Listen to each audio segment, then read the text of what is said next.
Welcome to AutoDelightyt, channel for car enthusiasts, and today we're reviewing this 2015 BMW i8.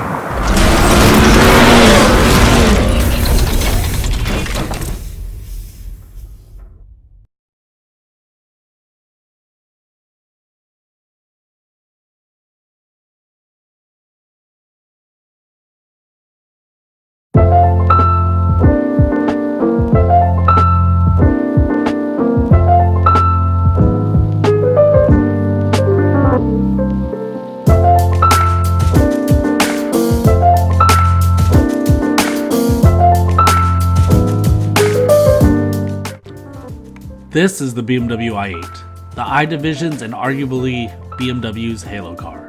The i8 was developed and manufactured to bring more mainstream attention to the i division, as well as show that green cars are not just weird looking cars like the i3, but can be fun and exotic.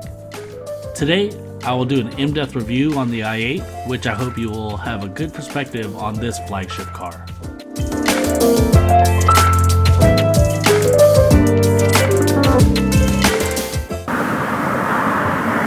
Before we get into the review, let's go over some of the standard features on this BMW i8. 1, it has leather heated seats.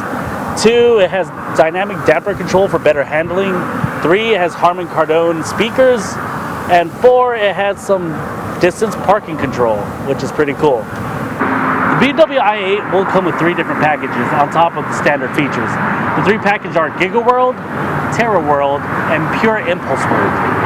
Giga World is the lowest package, which only adds about $2,000 to the additional base price, or to the base price of the car, and that adds only 20-inch wheels and the LED headlights. The next package above Giga World is Terra World. Terra World's an additional $3,000 on top of the base price, so it's about $1,000 more than Giga World. And it does have the same option of 20-inch wheels, LED headlights. The only additional thing in that package is blue seat belts, which apparently is worth $1,000 extra. Before I forget, Terra World actually comes with LED accents on the interior of the car as well.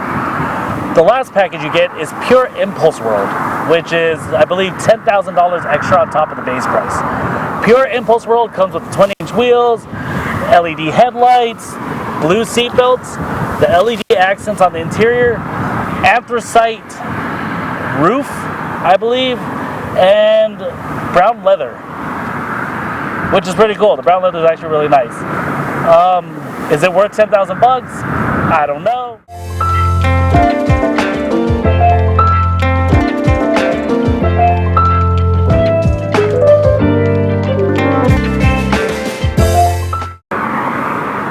The BMW i8 is powered by a 1.5-liter 3-cylinder turbocharged engine.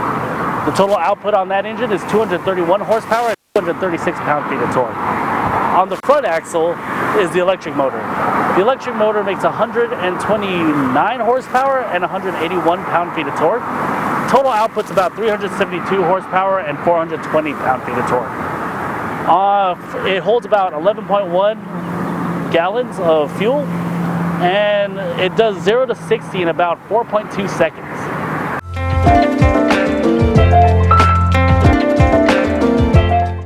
When designing the i8, BMW decided not to be subtle and classy about the cars. They went pretty extreme on the i8. You can notice from the paint job itself, they got a 2-tone paint job. You got the black accents with the white actual paint. You got blue accents because it's in part of the i series, which is supposed to be green, environmental. For them, it's blue, and I kind of like the blue. You have it around the emblem as well, and then again, you got the 2-tone paint from the white exterior with the black accents. It's interesting because BMW keeps their signature kidney-style grille, even though it's not a grille. It does have a little vent, though. I don't know where it goes to. Maybe to cool down the electric motor and the battery. One of the cool things about the BMW i8 exterior is the taillights. On the bottom right over here is the parking and brake lights. And on the top is the turn signal, which is pretty cool. It's on its own. And it gives a really unique design, just the fact that it's not even connected to the rest of the tail light. A big selling point for the BMW i8, except for its exotic look, is the doors. The fact that it has gull-wing doors is pretty awesome. It makes it a little hard to get into, but what's the price to pay when you have an exotic car like this? If your key fob runs out of battery, there's no need to fear. Remove the key from the key fob by pressing on the lever on the back of the key fob. Once you remove the key, go ahead and place the key into the keyhole, which is located on the driver's side door, right next to the door handle.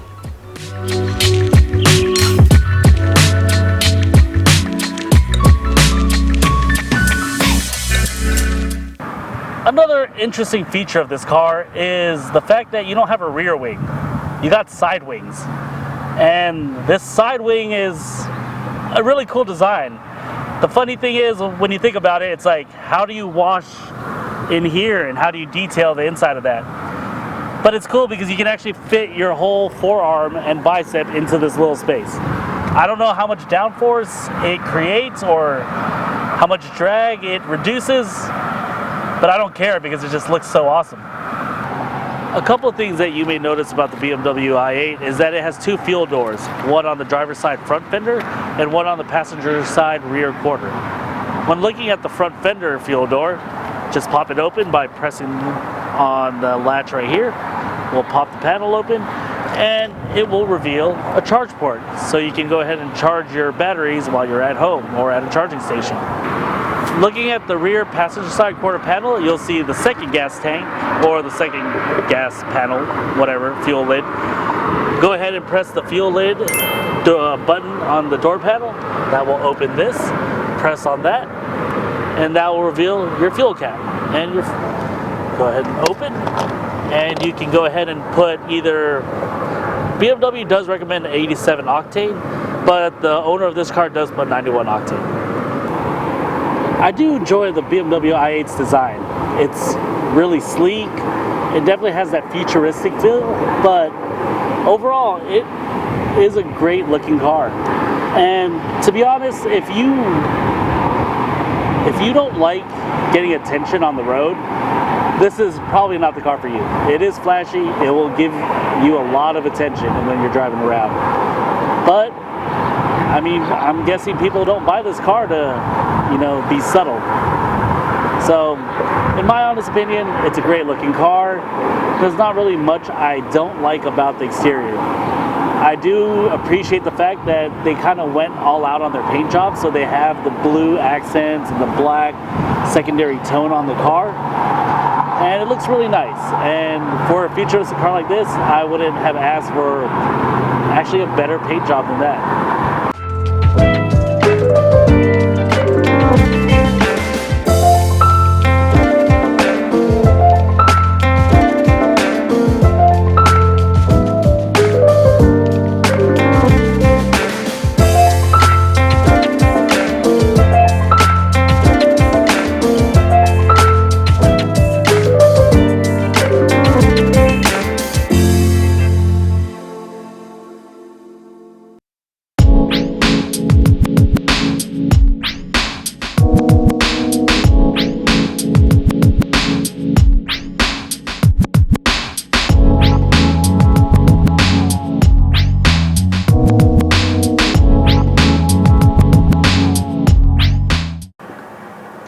Once you're in your BMW i8, to close the door, reach out for the door handle and pull towards you. The door is a little bit on the heavier side. It should still be manageable to close it, but just be aware that it is a little bit on the heavy side. To open the door, once again, press the button right here and push out. You will still feel some resistance when pushing out, but again, the struts will take over and it'll be easily manageable at that point. To start the BMW i8, go ahead and depress the brake pedal, and as long as the key is on you, somewhere on you, hit the start button. Once you hear that Star Trek type of beep sound or indicator, that lets you know that the car is now on and ready to drive. Some nice features on the center dash. is this aluminum trimming that's around here. It actually seems like it's floating. You do have like an indent space right here. You have an LED accent light right over here, your hazard light button, and this is an interesting button. When you press this, it kind of turns off some of the intelligent safety, so only the front collision is turned on, but the pedestrian, I think it's pedestrian control? Pedestrian warning is turned off. Turn it on when it's all green. That means all your intelligent safeties are on. Moving down from those controls is your HVAC controls. Pretty basic. I don't really have to go over it. Just to let you know, you do have 3 levels of seat warmers on this car, which is nice and pretty much standard on all BMWs. Then going lower, you do have a nice LED accent light right above the start-stop button. Then you got your eDrive. You got traction control off. This will turn off the traction control, but it will still intervene if you do go crazy out of control for whatever reason. Below that is some settings, so you can go to comfort mode when you're driving, or if you want to get the best gas mileage, you go to Eco Pro. This little camera button right here is to turn on the camera on your infotainment, and then this is for your parking sensor. So you can see a 360 from the top of your car with this button. The cool feature about this is when you press the park button, it will manually or it will automatically turn on your electronic parking brake. Once you put it into drive, the parking brake is turned off automatically. So you don't really need to press the electronic parking brake button, which is actually on the right side. Lastly, I want to talk about is the infotainment controls. It's the joystick, which has been known for BMWs and one of the better ones to use. You can go side to side, up and down, and you can rotate through the menu by rotating the dial. A nice feature about the BMW i8's infotainment system is if you have a thumb drive already connected, you can play your favorite episode of AutoDelight. Welcome to AutoDelight, the channel for car enthusiasts, and today we're reviewing this 2015 Mitsubishi Lancer Evolution 10.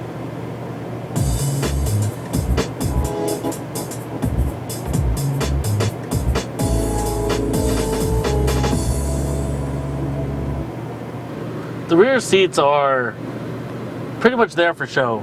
If you can't really fit someone unless the person in the front seat goes and adjusts their seat all the way forward, then maybe you can fit a small child in there. But for the most part, they're pretty useless. Though, if you do want to get a car seat in here, they do have anchors for a car seat. There's a lot to appreciate in this BMW i8's interior, from the premium material used to the futuristic design that it has. But the one thing that I do appreciate more than any of those is the consistency of their BMW i Division blue accents.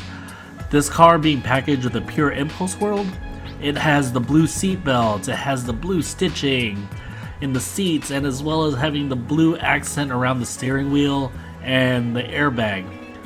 Also, when you turn on the LED lights for when the car is in night, it is just a beautiful touch to this interior that gives it that more futuristic feel and that little extra detail that it just makes you happy, makes you smile. Another cool feature about the BMW i8's interior is that you can change the LED accent colors. You don't have to just stick with blue. You can switch to amber, or you can switch to white. If you're not able to open the door using the power switch, towards the rear of the door is a manual little lever to open the doors manually. I would only recommend using this for emergencies because that little lever is a little fragile. The only 2 ways to open your trunk is using the button on the key fob or using the button on the driver's side door panel next to the window switches. Once you press the button, the trunk will release and go ahead and open the trunk. It does take a little bit of effort, but once you reach this point, it'll pick up by itself. You'll notice once the hatch is open that you have the 1.5 liter 3-cylinder turbo engine that is all this black plastic space right here. Your actual trunk is when you lift this up. You have about enough room for maybe 2 to 3 duffel bags, maybe a medium-sized luggage. But that's all the trunk space you'll get. A couple of things to note in the trunk is because the 1.5 liter engine is here, you do have a firewall between that and the cabin and a window. So there is a second window right in the back, right there. The last thing you'll need to know is if you keep stuff in the trunk, it gets really hot. There's not a lot of great ventilation back there, well, there's not a lot of great ventilation back here. So the things in your trunk, if you're going on a drive maybe 15-20 minutes, it will heat up the trunk and whatever you leave inside the trunk. So please do not put any perishables back here. BMW did want you to know that their main body or the cabin tub is made out of carbon fiber. From the door jambs to even the trunk hatch right here, you can see the carbon fiber material that goes all around the entire body. So everything that is exposed is in carbon fiber.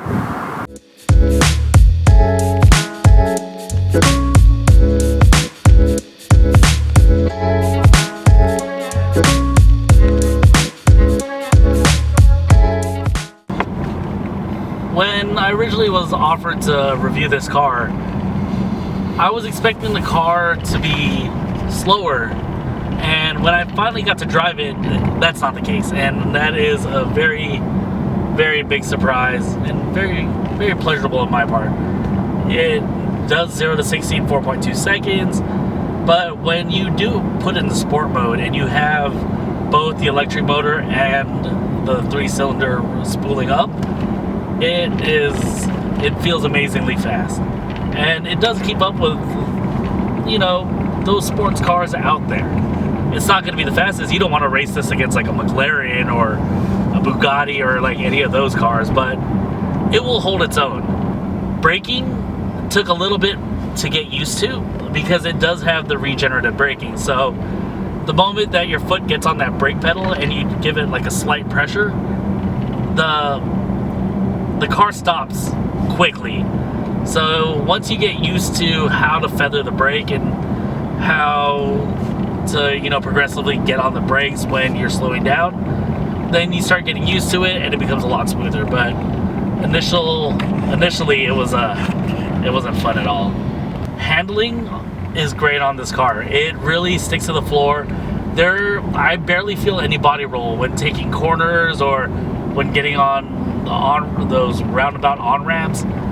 You don't really feel body roll, which is really good. The car feels really planted and you feel nice and secure in it. The seats are comfortable where during those hard turning situations, you're not moving around.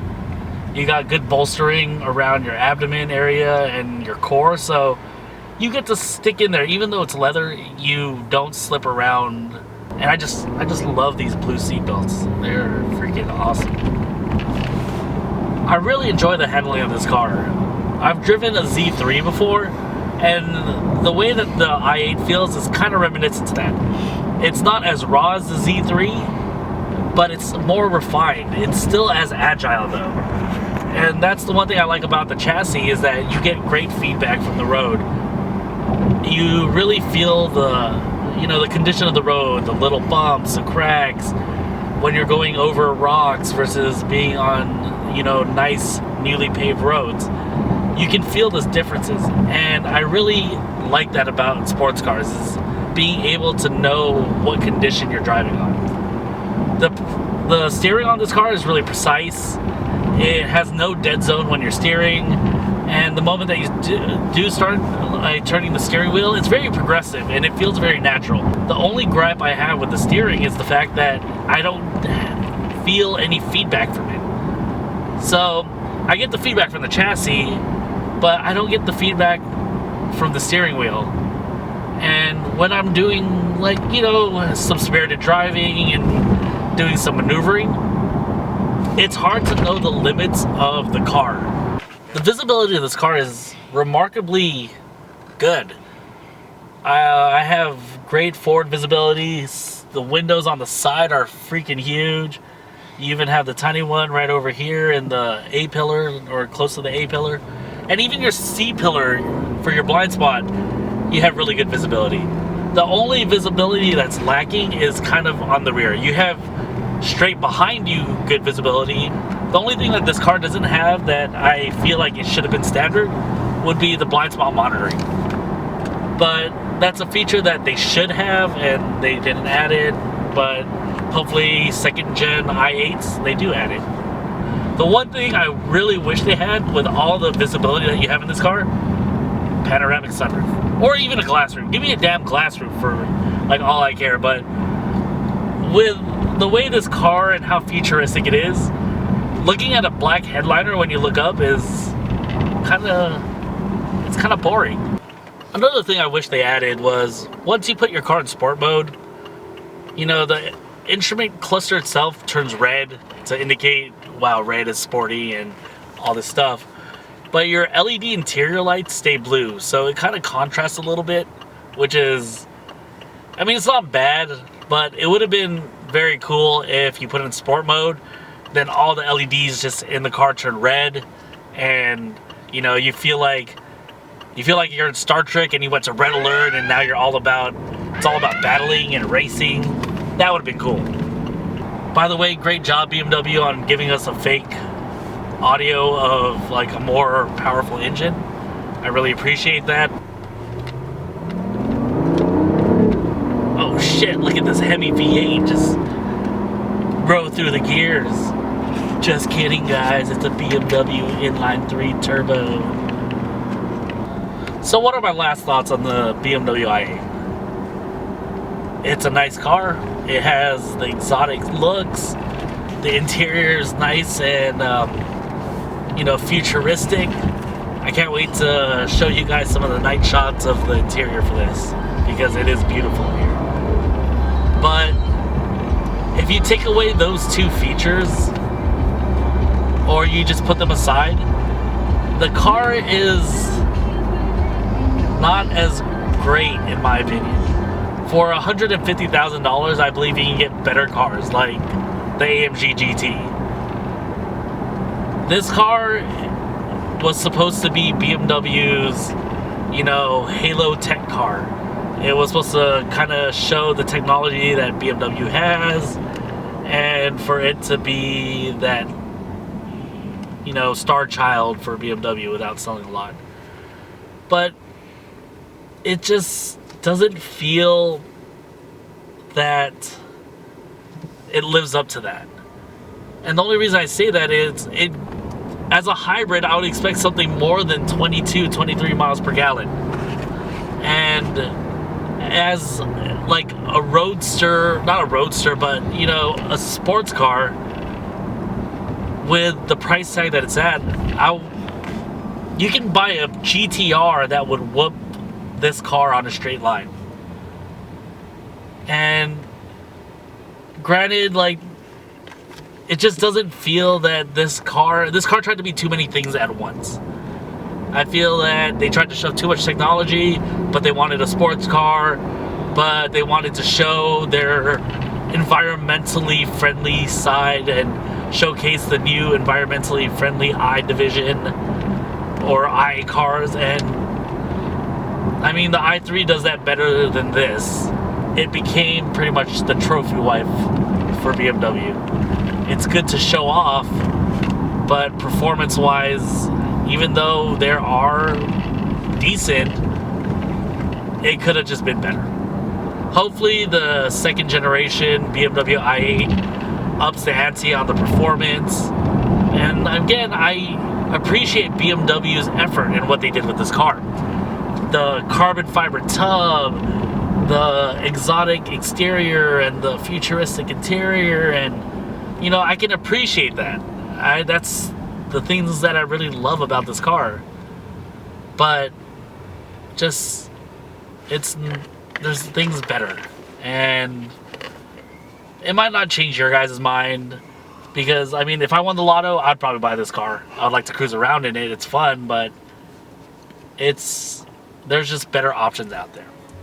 Thank you all for watching this video, and hope you guys all enjoyed it. If you enjoy the content of this channel, definitely hit that like button below and subscribe to the channel to help support its growth.